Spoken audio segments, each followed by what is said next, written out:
चलिए ससुर जी।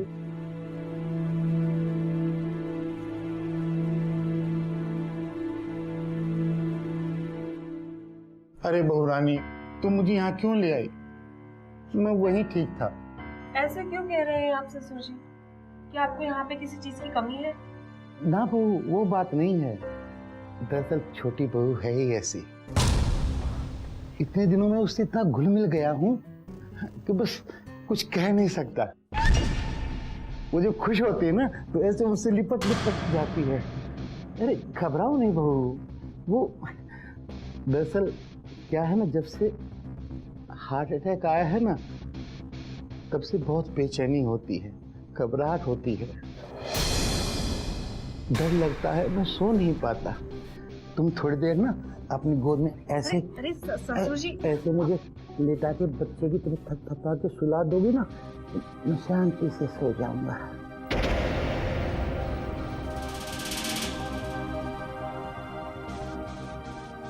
बहू ऐसे हाथ फिराती रहो ना मेरी प्यारी बहू। प्रॉपर्टी और पैसों की लालच में अक्सर फैमिली के मेंबर्स, खासकर बच्चे, गुनाह का रास्ता भी अख्तियार कर लेते हैं। कई बार माँ बाप प्रॉपर्टी बच्चों के नाम इसीलिए नहीं करते क्योंकि उन्हें भरोसा नहीं होता कि बुढ़ापे में बच्चे उनका सहारा बनेंगे या नहीं। मगर यहाँ रसिया के साथ साथ दिव्या और नीतू का मकसद कहीं और ही इशारा कर रहा था। रसिया दोनों घरों में एक सा चाल चल रहा था जिसे देखकर कोई भी शर्मिंदा हुए बिना नहीं रह सकता। 10 करोड़ पाने की कंपटीशन में दिव्या और नीतू ने एक बहू होने की सारी मर्यादा लांघ दी। रवि और विजय ने भी उसके साथ दिया और कुछ वक्त बाद दोनों को अपने पिता की हरकतें नामंजूर लगने लगी। पैसों के लालच में आगे क्या क्या हुआ होगा, आइए देखते हैं। ये हवेली पे भीड़ कैसी है यहाँ पे? चलो देखते हैं।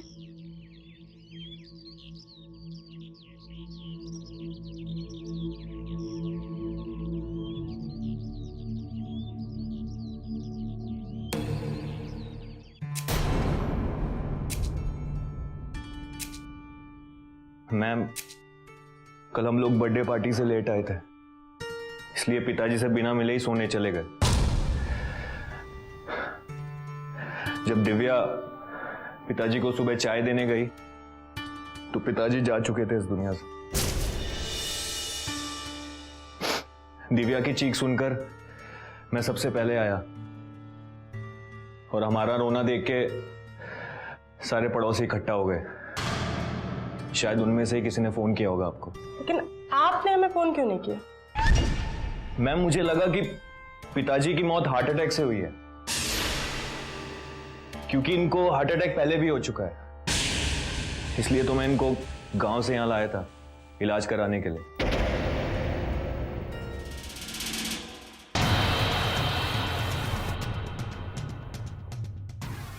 पिताजी, आप लोग बॉडी से दूर रहिए। बॉडी? लेकिन पिताजी को हुआ क्या? ये मैम, ये मेरा छोटा भाई रवि है और उसकी पत्नी नीतू। आप लोगों को इनकी मौत की खबर किसने दी? अरे हम पिताजी को यहाँ लेने आए थे क्योंकि पिताजी एक हफ्ते हमारे साथ, एक हफ्ते बड़े भैया के साथ रहते थे। आप कहाँ रहते हैं? हम इस हवेली के पीछे वाले हिस्से में ही रहते हैं। और कल रात आप कहाँ थे?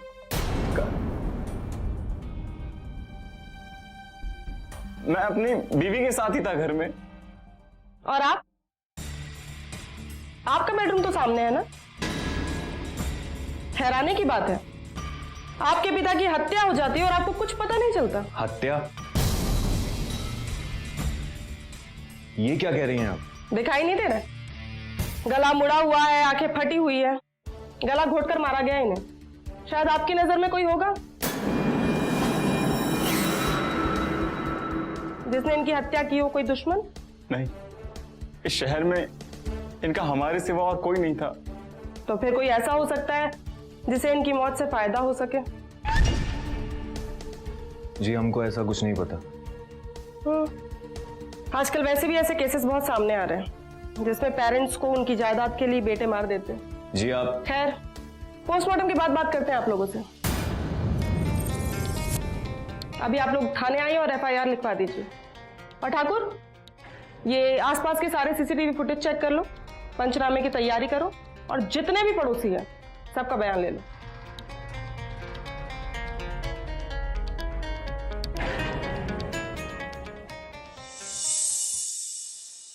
आखिर कौन कर सकता है पापा का कत्ल? तुम्हें कैसे पता है कि ये कत्ल ही है? मैंने कब कहा भाभी? और ये छानबीन भी तो चली रही है ना घर में। लेकिन ससुर जी की हत्या करके किसे फायदा हो सकता है? देखो, ये सब भी जल्दी पता चल जाएगा। पुलिस छानबीन तो कर ही रही है ना। मैं तो खुद सोच सोच के बहुत परेशान हूं। वैसे भैया, मुझे आपसे एक बात करनी थी और मैं चाहता हूं कि उसका फैसला अभी हो जाए तो ज्यादा अच्छा है। किस बात का फैसला? पापा के 10 करोड़ का। भैया, पापा के पास जो कुछ भी था उसमें हम दोनों बराबर के हकदार हैं और उन 10 करोड़ रुपए के अंदर मेरा भी बराबर का हक है। देखो, इसमें तुम्हारी और मेरी सोच क्या है इससे कोई फर्क नहीं पड़ता। पापा को जो रेलवे से 10 करोड़ रुपए मिलने वाले थे उसके बारे में तो मामा जी को ही पता है ना।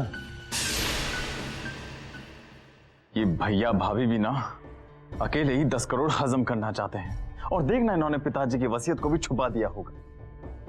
लेकिन मैं ऐसा हरगिज नहीं होने दूंगा, चाहे इसके लिए मुझे, चाहे तुम्हें इसके लिए किसी का कत्ल करना पड़े। क्या बात कर रही हो तुम? तुम्हारा दिमाग तो खराब नहीं हो गया ना? जो कह रही हूँ ना सच कह रही हूँ।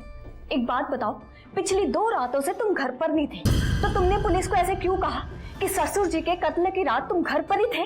अच्छा, तुम ये कहना चाहती हो कि पिताजी का कत्ल मैंने किया है? हाँ, क्यों नहीं। तुमने तो मुझे ससुर जी के 10 करोड़ रुपए पाने के लिए उनके करीब भेजा था ताकि तुम्हारे भाई और उसकी बीवी को एक फूटी कौड़ी ना मिले। सब कुछ ठीक चल रहा था, पर उस दिन जब तुम घर आए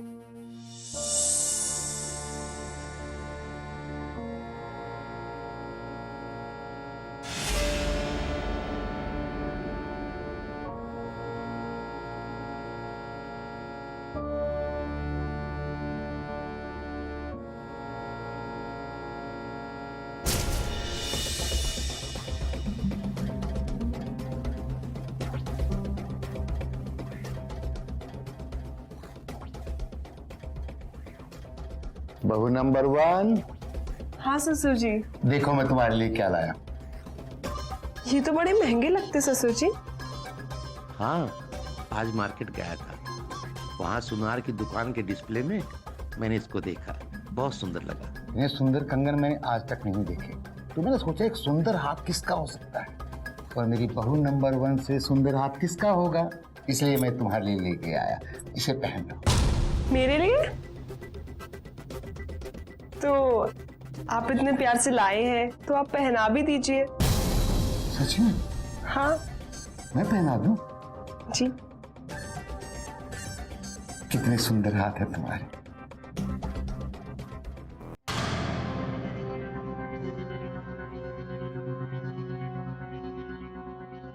इतना सुंदर लग रहा है। शर्म नहीं आती आपको अपनी बहू के साथ ऐसी हरकत करते हुए? तुम्हें गलत फहमी हुई है। बेटा ऐसी कुछ बात नहीं है, दरअसल मैं तो बस। अरे गलती तो मुझसे तभी हो गई थी जब आपको गांव से मैं अपने घर पे लेके आया था। चलिए आप अभी रवि के घर छोड़ के आता हूं आपको। नहीं बहू, इस वक्त मैं जाऊंगा तो वो लोग क्या सोचेंगे? ये ऐसी हरकत करने से पहले सोचना चाहिए था। वो तो आप बाप हैं मेरे, वरना ना आज कुछ कांड हो जाता। बस करो विजय, कल सुबह छोड़ के आ जाना ही नहीं रवि के घर पे। वैसे भी अभी हमें एक बर्थडे पार्टी में जाना है और अगर हम नहीं गए तो उन्हें बहुत बुरा लगेगा। आइंदा से ध्यान रखना, अगर मेरी बीवी की तरफ आंख उठा के भी देखा ना तो मैं भूल जाऊंगा कि आप मेरे बाप हो। चलो दिव्या।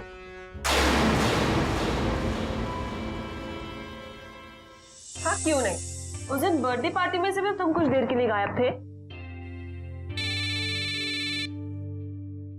Police station. हेलो विजय।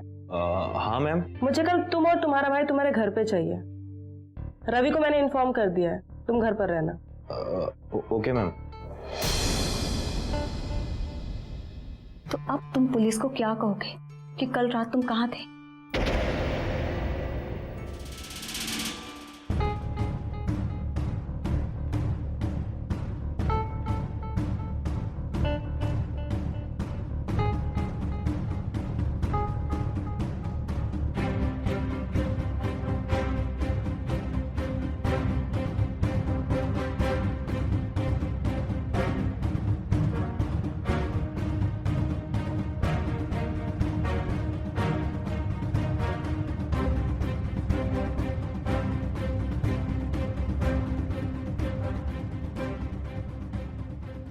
इंस्पेक्टर साहिबा, क्या आपको पता चला कि ससुर जी का कत्ल किसने किया है?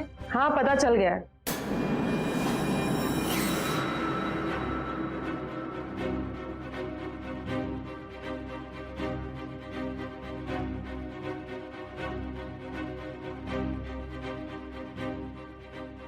वैसे हमारा शक सही था, आपके पिताजी को गला दबाकर ही मारा गया है। हमने पूरी छानबीन की है। हमारे लिए यह जानना बहुत जरूरी था कि कातिल घर का है या फिर कहीं बाहर का। हमने आसपास के सारे सीसीटीवी फुटेज चेक किए हैं। उसने अपने चेहरे पर गमछा बांध रखा है, इसलिए हम उसे पहचान नहीं पाए। पर सड़क के सारे सीसीटीवी फुटेज चेक करने के बाद हमें पता चला कि उसने दूर सड़क पर जाकर अपना गमछा उतार दिया था, पर उसे पता नहीं था कि कैमरे की नजर उसे देख रही थी। फोटो है मेरे पास उसका।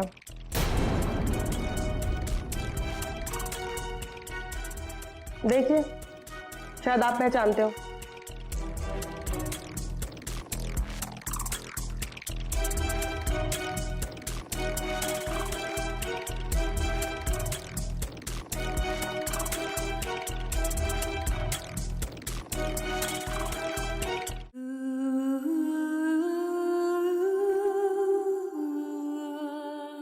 अरे बेटा, क्या हुआ?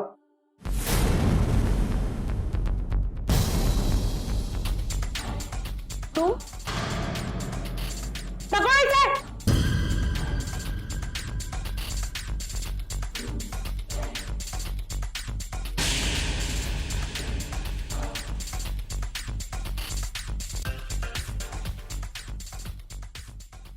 आपने? हाँ, मैंने ही मारा था उसे।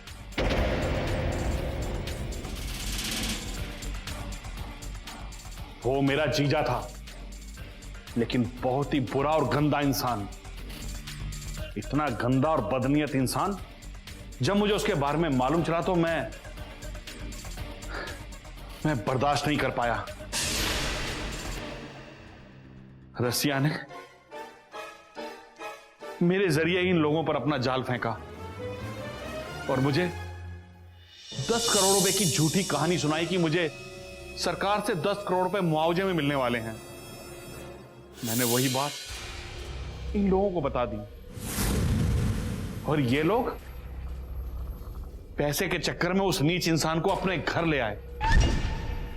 पहले तो ये उससे अलग अलग रहते थे, लेकिन पैसे ने दोनों बहुओं को उन्हें अपने पास रखने का कंपटीशन शुरू हो गया।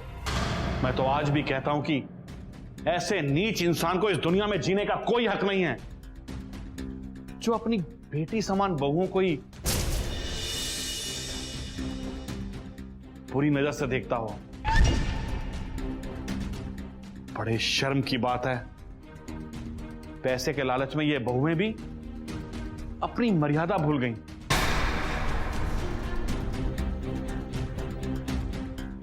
और वो सेवा कराने के चक्कर में इन दोनों को अपनी हवस का शिकार बनाना चाहता था।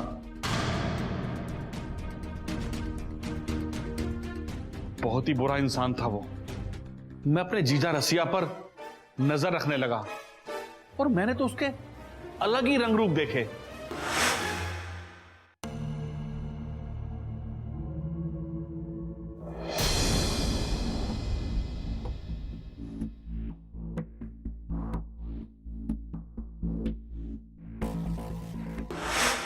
अरे नहीं बहू, पानी तो है, पर नहलाने वाला कोई नहीं। ससुर जी आप चलिए मेरे साथ।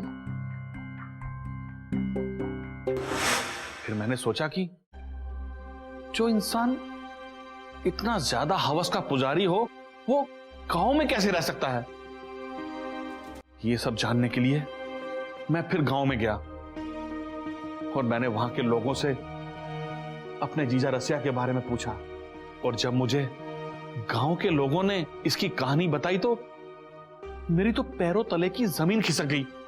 मैं हैरान हो गया।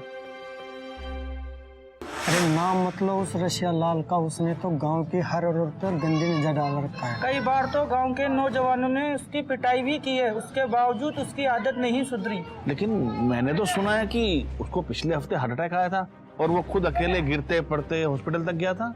कुछ हार्ट अटैक नहीं आया, उसका कोई नया पैतरा होगा, सब नाटक है उसके। उम्र बढ़ने के साथ साथ मेरे जीजा की हवस की आग भी बढ़ गई। और जब मैंने गांव जाकर पता किया कि वो 10 करोड़ रुपए वाली कहानी क्या है तो पता चला कि वो तो एकदम झूठ है।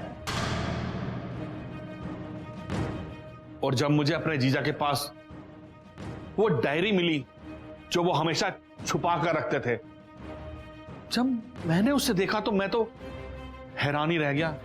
उससे मुझे पता चला कि मेरी बहन मरी नहीं थी, बल्कि इसकी अय्याशी के चक्कर में उसने आत्महत्या की थी।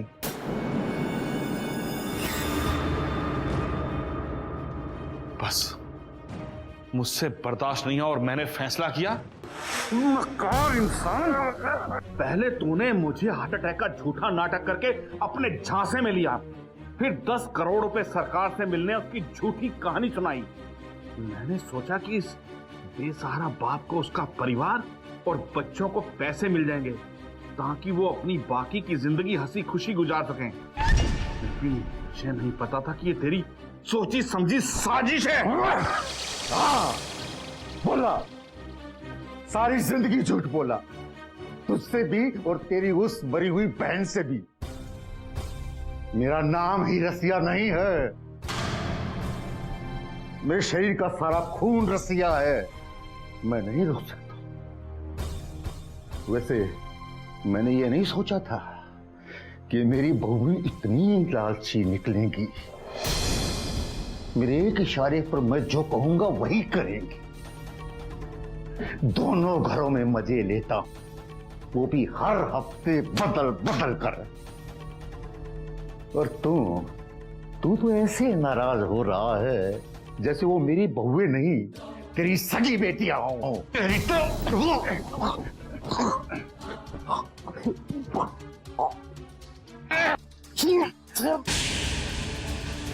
ये बबीश मत कर, छोड़ दे बबीश।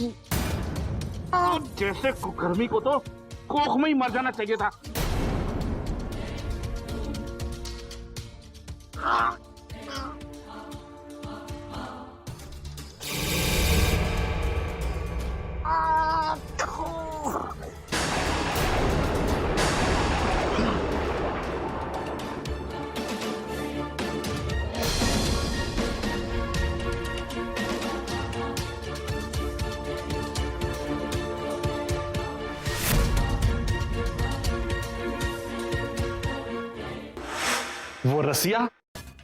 वो रसिया मेरे जीजा के नाम पर कलंक था।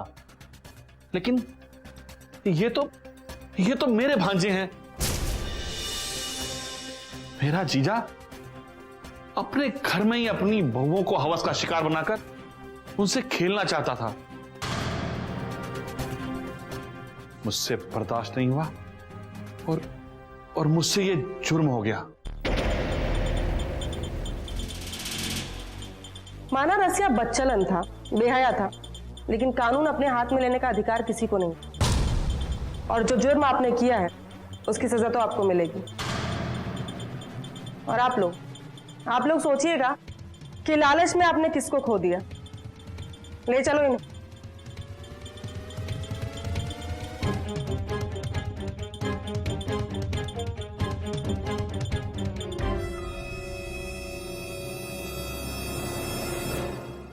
ये कहानी एक सबक है हम सब के लिए। इंसान अगर शर्म और लिहाज छोड़ दे और अगर अपने हवस की आग में इस तरह अंधा हो जाए तो फिर उसे सामाजिक बंधनों की परवाह रहती है, रिश्तों का ख्याल रह जाता है, ना ही उसे अपनी मान मर्यादा याद रहती है। और ऐसे लोग आज भी हमारे समाज में है। रसिया तो एक गलत इंसान था, लेकिन मनीष ने जो किया वो भी गलत है। जुर्म किसी समस्या का समाधान नहीं होता। कितना अच्छा होता अगर मनीष ने विजय और रवि को ये सब कुछ बताया होता, समझाया होता, उन्हें आगाह किया होता, तो आज मनीष को एक मुजरिम बनकर जेल नहीं जाना पड़ता। पर अपराध को तो भागीदार नीतू और दिव्या से ज्यादा रवि और विजय हैं, जो पैसे के लालच में अपनी पत्नियों को रोकने के बजाय बढ़ावा दे रहे थे। तो नजर रखिए अपने आसपास ऐसे किरदारों पे, लोगों को आगाह कीजिए और देखते रहिए क्राइम स्टॉप। तो मिलते हैं अगले एपिसोड में क्राइम स्टॉप। आप रहिए सुरक्षित। भारत माता की जय। जय हिंद।